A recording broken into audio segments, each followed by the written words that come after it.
Psychological story of decision-making doesn't end, however, when a decision has been made. The act of making a decision can trigger a flood of other processes. According to psychologist Leon Festinger, whenever we choose to do something that conflicts with our prior beliefs, feelings, or values, a state of cognitive dissonance is created in us, a tension between what we think and what we do. When this tension makes us uncomfortable enough, we're motivated to reduce it in a number of ways. We may change the way we think about the decision, or try to change how others think about it so that they can support our decision. Or we may change some aspect of our behavior so that our decision seems more in character with us. In other words, we try to reduce the dissonance between how we think we should act and how we actually act. Stand ready for my arrival, Worm. I need revenge. I need to make him pay! We're losing this, Mark. The world needs you. I'll bring you back. Once I'm done destroying everything you love.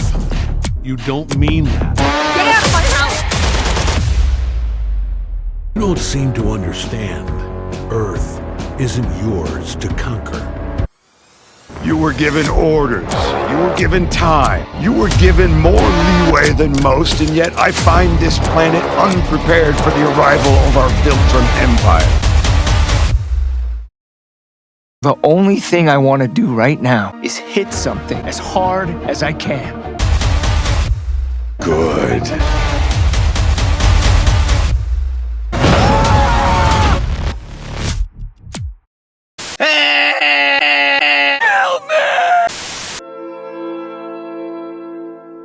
Hypocrisy is defined as claiming to have moral standards or beliefs to which one's behavior does not conform. In other words, it means that when someone says they value one principle, but their behavior contradicts that said principle's standards, the person shows a contradiction that makes them seem untrustworthy. Hypocrisy is usually a theme that's explored in coming-of-age stories, where the main character sees the flaws in their ideology. This is seen in multiple anime, action-adventure series, and is seen here with Season 3.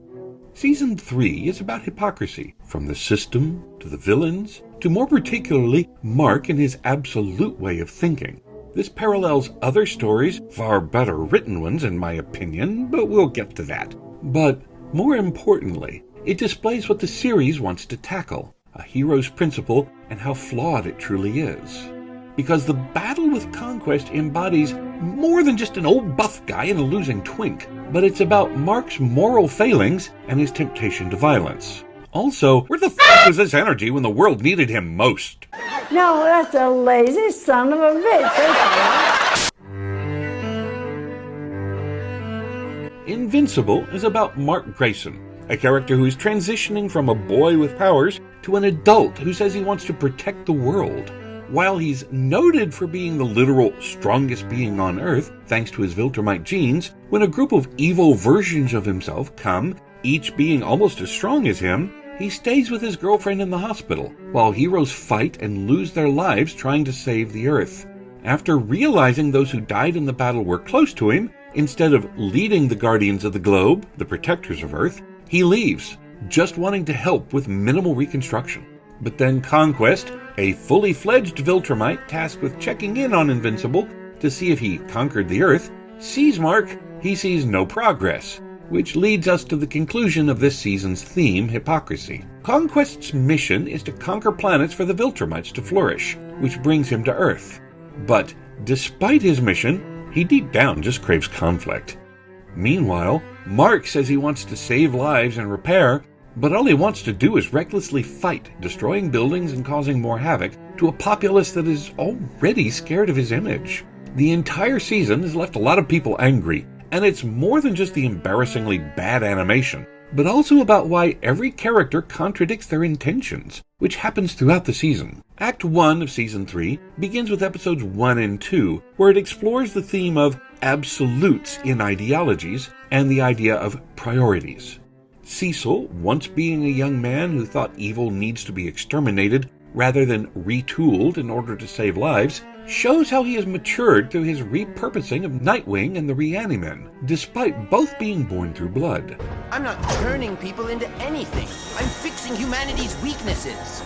Mark, disgusted by Cecil's actions, despite having seemingly murdered Angstrom last season, goes off on Cecil, saying that hiring murderers is wrong. A person whose strength can wipe out a whole planet being a possible threat scares Cecil, while Mark sees his aggression as nothing to worry about, thus setting a volatile relationship between the two, where Mark, the hero of the story, sees his violent actions at Cecil as nothing to worry about due to Mark still seeing himself as the hero, showing an attitude that is close to Omni-Man, Angstrom, and Powerplex.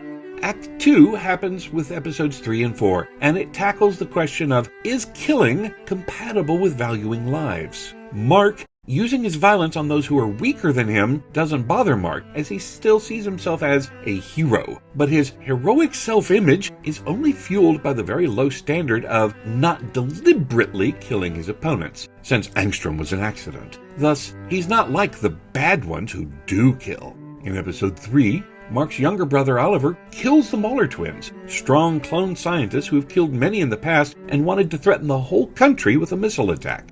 After they get killed, Mark scolds Oliver, almost akin to how he chewed himself out about Angstrom. Why are you so mad? We won! I beat the bad guys! You killed them! I didn't mean to, but now they won't hurt anyone else. I had to. I didn't have a choice. I had to kill him.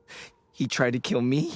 He was gonna kill my mom and my brother. Stop yelling at me for saving you! I saw the news and I thought you might be hurt. So I tried to help you and now you're mad at me?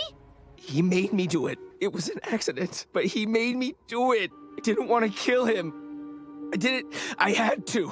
Leaving with Mark questioning his stance with his father, a hero who turned his back on Earth, his wife, and son.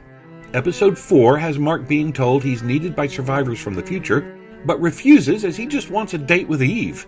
When finally dragged into the dystopian future, Mark sees an insane immortal who begs to be killed, as his immortality has ruined his perception of life's value, turning him murderous. When Mark is left with no choice, he kills the immortal, and is haunted with this death in the back of his mind.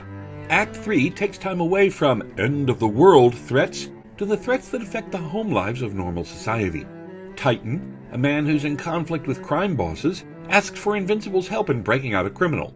Mark refuses because of his morals and not trusting Titan after Titan's last stunt, which left Mark incapacitated. While Mark tries to hold on to his moral high ground, he doesn't save prisoners from the giant dragon attacking the compound, does reckless destruction, and doesn't try to force the dragon away from innocent civilians. This leads to Powerplex, a victim of Omni-Man's and Invincible's fight in Chicago, which killed his sister and niece.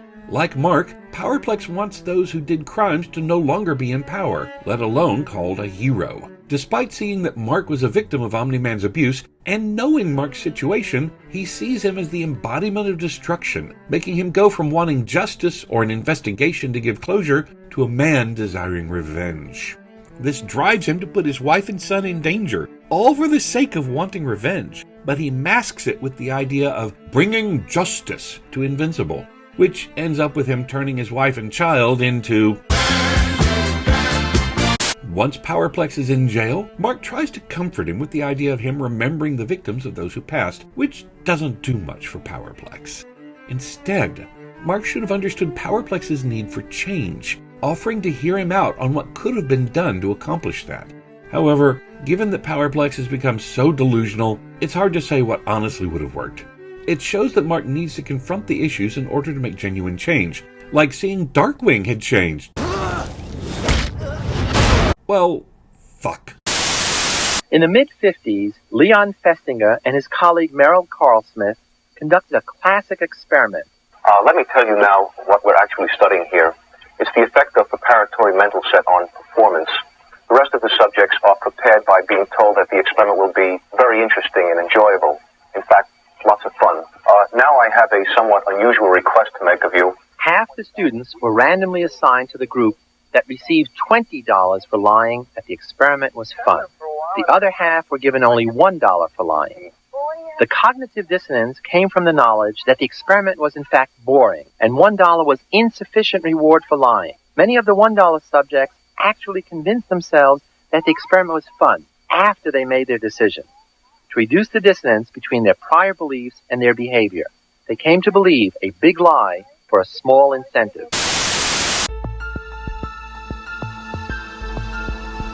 Act 4 starts with Episode 7 as Angstrom Levy, a man who once wanted to better the world, but who turned into a villain who would gladly kill just to hurt Invincible's morale.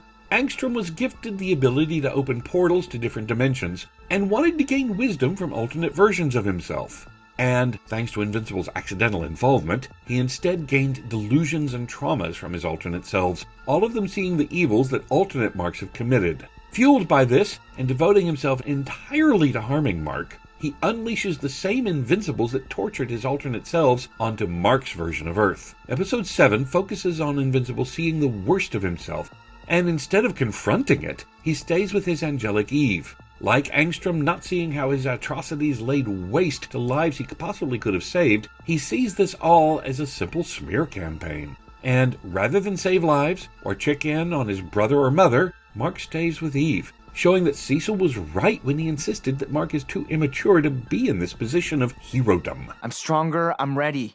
No, you're not. I can save lives. But you also went through an emotional tumble dryer, and I need to know your head stops spinning before I let you back in the game, so no. You can't stop me. I don't need your permission to be a superhero. You know who else said that to me? I'm not my dad. Even when given a chance to help the world through leading the Guardians of the Globe, he refuses. Still thinking himself a hero, he tries to help repair the cities, but when Conquest, another Viltrumite who is tasked to monitor Mark's deal with the Viltrumites that he would conquer Earth, he sees a monster. A monster like himself.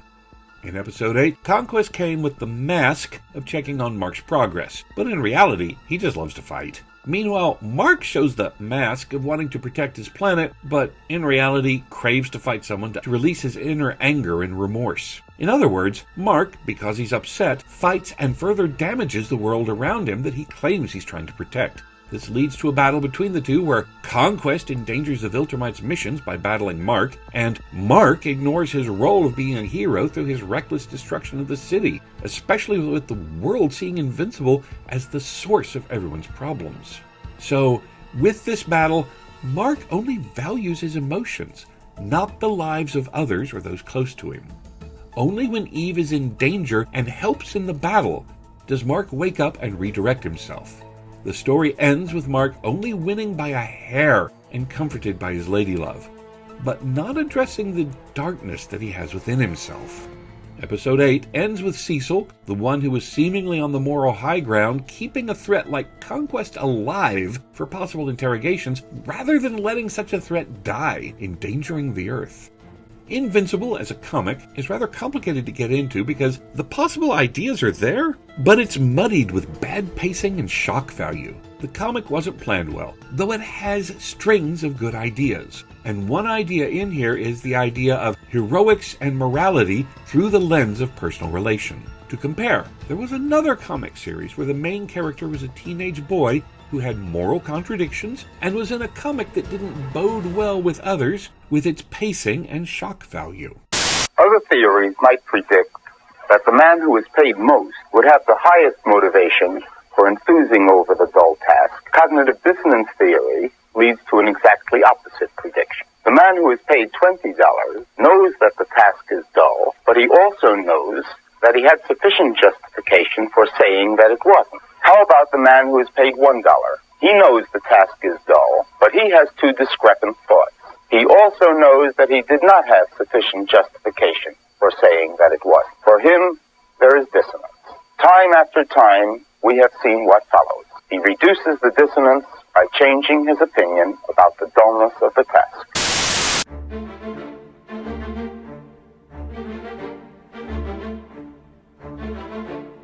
Spoilers for Bleach during this time code. Ichigo Kurosaki was a boy who wanted to save lives and respect the spirits of the dearly departed, who grew up to be a man who was the defender of his hometown and the Soul Society as a whole. Through it, Ichigo has faced numerous foes, but by awakening his power, a darkness within him started to form. This power was his hollow side, a force of corruption that lives for battle and domination. After rescuing Rukia from the Soul Society, Ichigo faced off with Arankars, advanced corrupted souls from Hueco Mundo, a plane of existence for corrupted souls who live to dominate and consume. Ichigo lost to them over and over again, making him crave to find a way to dominate this threat, with the mask of wanting to protect his friends and family from such heinous threats. But deep down, he finally wanted to win a fight he'd been losing.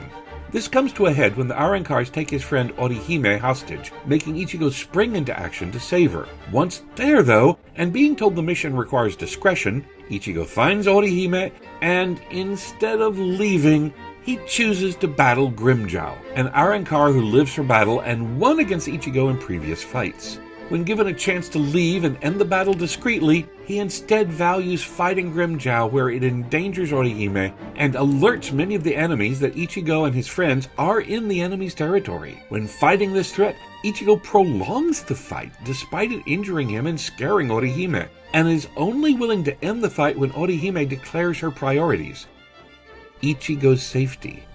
Once Ichigo sees that this battle is pointless and that it only fuels his desire to fight and not his desire to save, does he end it there. Viltrumites and Hollows parallel each other through their belief that their ways are absolute and that might makes right, and lives of those being weak don't deserve recognition. Thus, we have our main characters who are part of that said culture and have to deal with that urge to fight, contradicting their principles of valuing lives. For Ichigo, it ended with him realizing he needs to value protection more so than domination. But for Mark, it continues, leaving the question on how the animated series is going to handle this as, let's be real here, the show has way more emotional intelligence than the comics. This only leaves this quandary being resolved through the lens of Omni-Man being in the placeholder for a parallel to Ichigo, as, like Ichigo, he sees his hypocrisy through his lady love, Debbie. Mark and Omni-Man both need their lovers to help ground them in their moral quandary, because both women are the embodiments of their truths, as truth is the cure for hypocrisy. Anytime there is insufficient reward, there will be dissonance. By discovering how people actually behave and not how some theory says they ought to behave, psychology can provide guidelines to help us catch ourselves before we go astray, or redirect us once we do.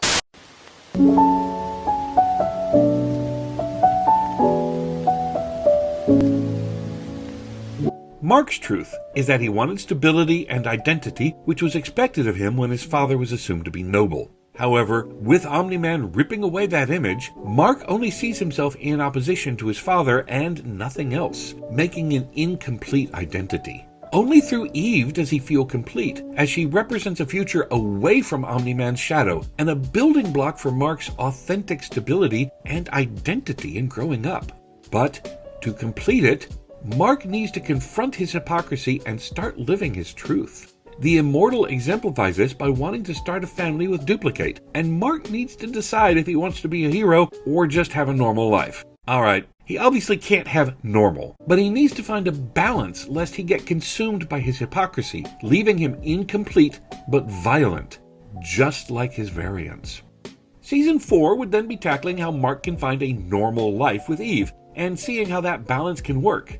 And it has dinosaurs. Super dinosaurs even, so that'll be cool.